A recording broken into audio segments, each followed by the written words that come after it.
वास्तव में जो आपका अहंकार है, जिसे आप मैं कहते हो, वो बस आपके विचार की निर्मित है। आपके विचार ने ही आपके मैं को, जिस मैं को आप खुद समझ बैठे हो, उसे निर्मित किया है। आपका जो मैं है, बस आपके एक विचार की पैदाइश है। वही जिसे मैं अहंकार कहता हूँ, उसे निर्मित आपकी स्मृतियों ने, विचारों ने किया है। और आपके अहंकार ने, आपका जो मैं है, इस मैं ने आप पर इतना कब्ज़ा किया है कि आपके जीवन में सारे झगड़े, सारे उपद्रव इस मैं के कारण ही है। जब भी आप सजग नहीं होते हो, जिस भी क्षण आप होश में नहीं होते हो, जब आप किसी विचारों में खोए रहते हो, तब तब समझ लेना कि आपका मैं मजबूत होते जा रहा है, बढ़ते जा रहा है। और जैसे जैसे बच्चा बड़ा होता है, उसका मैं इतना मजबूत हो जाता है कि वह उसका मालिक बन बैठता है। बच्चे के विचारों ने जो मैं पैदा किया है, वह उस बच्चे का मालिक बन बैठता है। और फिर उसमें ईर्ष्या, द्वेष, लालच, लगाव, कुछ बनने की चाह, यह सारा खेल शुरू हो जाता है। यानी कि आपके विचारों द्वारा जो अहंकार निर्मित हुआ है, जिसे आप खुद समझ बैठे हैं, जिसे आप खुद मानते हैं कि आप है, ये चौंका देने वाला है। अगर आपको इसका बोध हो, अगर आप इस पे विचार करेंगे कि आपका मैं सिर्फ आपके विचारों ने निर्मित किया गया एक भ्रम है, जिसका कोई अस्तित्व ही नहीं है, हमने इससे कितना महत्व दे रखा है, यह आपके दिलो दिमाग पर छाया है।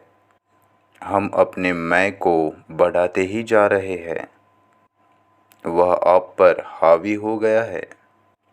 इस मैं से, इस अहंकार से मुक्त होना ज़रूरी है। लेकिन कैसे आप मुक्त हो जाएंगे? इसके लिए तो सबसे पहले आपको इस बात का बोध होना आवश्यक है कि जो मैं हूँ, जो मैंने खुद को समझ रखा है, वह सिर्फ जो मेरे अनुभवों ने, यादें मेरे भीतर बना रखी है, जो मेरी अतीत की सारी याददाश्त है, जिससे मेरे विचार निकले हैं, जिस यादों पर मेरी विचार की प्रक्रिया चलती है, जिस याददाश्त की, जिन यादों की पैदाइश मेरी विचार की प्रक्रिया है, मेरा मैं भी उसी विचार की प्रक्रिया की एक निर्मित है। बस उसका ही बनाया हुआ एक भ्रम है। जब आप धीरे धीरे सजग रहना सीखते हो, खुद के विचारों को जागरूक होकर ध्यान से देखते हो, तो आपको इसका बोध होता है। धीरे धीरे यह खेल, यह पूरी विचारों की प्रक्रिया कैसे काम करती है और कैसे मैं निर्मित होता है, आपको समझ आ जाता है। बस हर क्षण सजग रहने का प्रयास करें। अपनी विचारों की गतिविधियों पर लगातार ध्यान दें। और एक बार आपको यह खेल समझ आ जाए, आप खुद ही इस खेल से बाहर हो जाते हो। क्योंकि आपके सभी दुखों का, लालच, अहंकार, ईर्ष्या, संबंधों में तकलीफ, झगड़े, इन सब का उगम अहंकार है। अहंकार का जाल है, जो आपका मैं है, जो तुम्हारा असली रूप तुमसे छिपाए रखता है, तुम्हारी असलियत तुम्हारे सामने नहीं आने देता, तुम्हें जीवन भर उलझाए रखता है। लेकिन तुम्हारा जो असली रूप है, वही परमात्मा का रूप है, वही तुम हो। लेकिन अभी जो तुम खुद को समझ बैठे हैं वह तो बस एक भ्रम है जो तुम्हारे विचारों ने ही निर्मित किया हुआ है। इस बात को अगर समझ लो तो आपका मैं आप पे कभी भारी नहीं पड़ेगा। मैं की आप पर से पकड़ छूट जाएंगी। आपका विचार क्या क्या कर सकता है, आपका विचार क्या करने में सक्षम है और क्या करने में वह सक्षम नहीं है, यह जान लेना ज़रूरी है। और इसी जानने में आप प्रज्ञावान होते हो। इसे जानना ही प्रज्ञा है। विचार अपना सही स्थान भूल जाता है। विचार का स्थान भौतिक जगत में हो सकता है, लेकिन आध्यात्मिक जगत में, मनोवैज्ञानिक जगत में विचार का कोई स्थान नहीं। स्वयं को गहराई से देखने में, जानने में विचार का कोई स्थान नहीं। जब आपको इस बात का एहसास होता है तब विचार आप पर भारी नहीं पड़ते, हावी नहीं होते। जो हमारी चेतना है, जिसे हम मानवीय चेतना कहते हैं, इसमें ही विचार चलते हैं। सारे सुख दुख का अनुभव हमें इसके द्वारा ही होता है। वास्तव में यह आपका मन का क्षेत्र है जो विचारों द्वारा ही निर्मित हुआ है।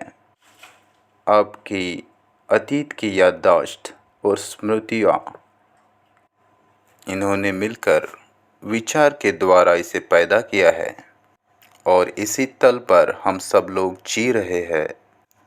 और यह बहुत सीमित क्षेत्र है जिसका हमें एहसास भी नहीं, क्योंकि अगर हमें इसका एहसास होता तो हम खुद को इससे कब का मुक्त किए होते। और इसी दायरे में हमारी क्रियाएं प्रतिक्रियाएं चलती है।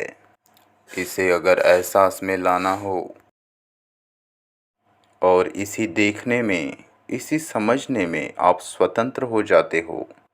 और अगर आप पूरा जीवन विचार में ही जीते हो तो वास्तविकता का, प्रेम का, आनंद का अनुभव तुमको कभी नहीं होगा। मैं फिल्मों में दिखाई जाने वाले प्रेम की बात नहीं कर रहा। उस प्रेम के लिए तो केवल आपको एक साथी चाहिए होता है। मैं तो ईश्वर प्रेम की बात कर रहा हूँ, जो आप हर किसी से करते हैं, चाहे वो इंसान हो या प्राणी। नदी, पहाड़, झरने, समंदर, सब कुछ, पूरा अस्तित्व आपसे प्रेम करता है और आपको पूरे अस्तित्व से प्रेम होता है। और वही सच्चा प्रेम है जिसका कोई दायरा नहीं होता, कोई सीमा नहीं होती। हमने फिलहाल हमारी जो याददाश्त है उसे ही प्रेम मान लिया है। एक दूसरे पर कब्ज़ा करना, एक दूसरों की ज़रूरतों पर ध्यान देना, यह कोई प्रेम नहीं है, क्योंकि यह बहुत सीमित है। यह सब नकली है। इस खेल को आप में जो मैं है, जो आप खुद को समझते हैं, उसने ही रचा है। और आपके मैं को आपके विचारों ने रचा है। आपका मैं आपके विचारों की निर्मित है। एक राजनेता, उसका भी मैं भाव जो है उसके खुद के विचारों ने ही रचा है। और एक रास्ते का भिखारी भी, उसका भी जो मैं भाव है उसके खुद के विचारों ने ही पैदा किया है। दोनों आकांक्षाओं में, इच्छाओं में जीते रहते हैं। दोनों को कुछ होना है, कुछ बनना है, कुछ चाहिए, कुछ इच्छा है। यही तो अहंकार है, मैं भाव है। हम खुद को अलग समझते हैं। बाकियों से, संसार से हम खुद को भिन्न समझ। हम अलग नहीं हैं, हम सब एक ही है। जब आपको यह पता चलता है कि हम सब एक हैं, हम अलग नहीं हैं, तब आपके भीतर एक विनम्रता की भावना आती है। तो एक सवाल ऐसा भी उठता है कि क्या हम बिना मैं को पैदा किए विचार कर सकते हैं? यह महत्वपूर्ण प्रश्न है और आपको ही इसे ढूंढना होगा। एक एक सवाल के साथ ठहरिए, बिना मन की गतिविधि के, क्योंकि अगर हम इसमें मन यानी कि हमारी स्मृतियाँ फिर से लाएंगे, मन के द्वारा या स्मृतियों के द्वारा अगर हम इसका अन्वेषण करेंगे तो हम एक ही दायरे में घूमते रहेंगे। वो केवल बौद्धिक अन्वेषण बन के रह जाएगा। हमें इससे भी गहरा जाना होगा। अस्तित्व के तल पर प्रश्न के साथ बिना विचार किए, बिना मन के गतिविधियों के साथ ठहरना होगा। हमारे भीतर का मौन, आंतरिक मौन में ठहर कर इस प्रश्न को भीतर उतरने देना होगा। एक शांति के साथ हमें इस प्रश्न के साथ ठहरना होगा। तब कहीं वह प्रश्न अपने को पूरी तरह से खोलेगा और इस प्रश्न के खुलने में ही समाधान है, इसका उत्तर है। और आपका उत्तर आपके अलावा आपको कोई नहीं बता सकता। आपको खुद ही इसकी तलाश करनी होगी। ना कोई शिक्षक, ना मैं, कोई नहीं बता सकता। जब आप प्रश्न के साथ ठहरेंगे, मौन के साथ बिना विचार किए, तो इसका उत्तर आपको ही मिलेगा। ऐसे ही आप विचार को भी जान पाओगे, बिना विचार के प्रक्रिया से गुजरे।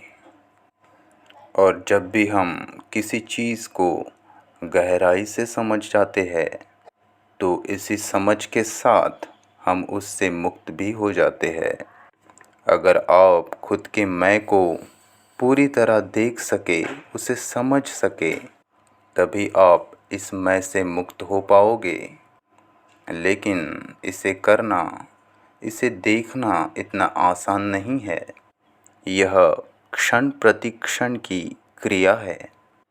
आपको हर बार, हर क्षण इसे नए सिरे से, नए ताजगी के साथ देखना पड़ता है, समझना पड़ता है, पूरी सजगता के साथ। तभी वह समझेगा और मुक्ति लाएगा। तो हमने देखा कैसे आपके विचार एक मैं को जन्म देते हैं और उसी मैं में आप जीना शुरू करते हो। उस मैं को आप खुद मान लेते हो कि वो मैं ही आप खुद है, और उस मैं में आप जीना शुरू करते हो और वही मैं तुम बन जाते हो। और वही मैं जिसे विचारों ने बनाया है, विचारों पर नियंत्रण पाने की कोशिश करता है। इसे आप थोड़ा ध्यान से सुनिए। जिस मैं को आपके विचारों ने बनाया है, वही मैं अब विचारों पर नियंत्रण पाने की कोशिश करता है। यह बड़ी दिलचस्प चीज़ है। लेकिन मैं विचारों को कभी नियंत्रित नहीं कर सकता, क्योंकि वह मैं तो विचारों की ही निर्मित है। विचारों ने ही उस मैं को बनाया है, पैदा किया है। तो शांत हो जाइए, शांति से अपना जीवन ज़रा देखिए, आपके अहंकार को समझिए, आपके मैं से मुक्त हो जाइए, ताकि आप ईश्वरीय प्रेम का अनुभव कर सके, आनंदित रह सके, समग्र से, सृष्टि से एक बन सके, जीवन में जो सबसे मौलिक है उसे पा सके।